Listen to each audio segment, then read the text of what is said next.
actually that has happened since that time. More than once. Now, I have had a lot of people get pregnant from one of these tapes. Now, you might think that's a miracle in itself. But, you know, in all fairness, I think God spoke the word and something happened or has already happened, and it didn't have anything to do with that tape.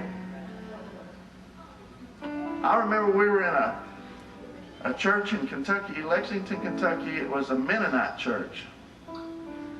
And the pastor did not want us there. But because of one of his parishioners, who happened to be the psychic that was saved through the tapes in 1993, who was very influential in her church, evidently, she got us in there. I was ministering, and after, you know, the pastor warned us, says, now this is a Wednesday night, you're going to be here, it's the only night you're going to be here, and we only have about 5 or 6 people on Wednesday night. I said, fine.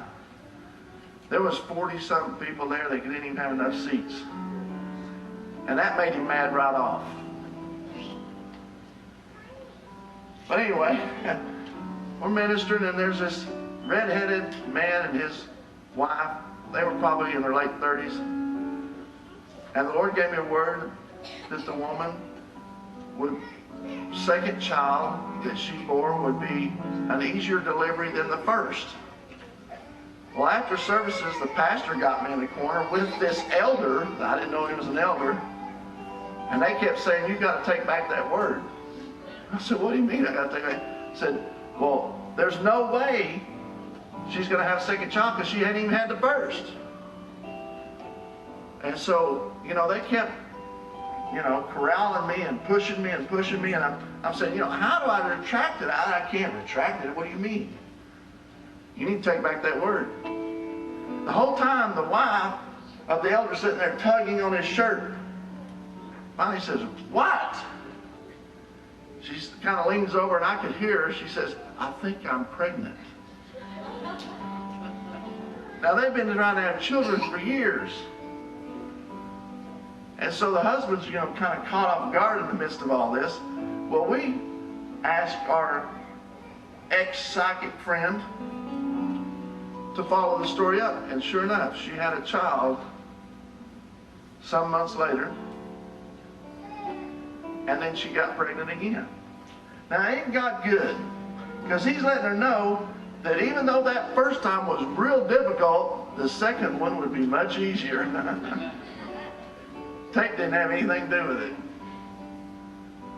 But it's amazing what kind of trouble you can get into doing this type of work. And I'm so thankful y'all have a gravel, a paved parking lot. Because I really fear going to churches that have gravel parking lots, knowing that a lot of prophets of the past got stoned. So I like to see paved or concrete parking lots. No, it hasn't been all that bad. We've had our skirmishes, but you know, God is quite capable of defending you.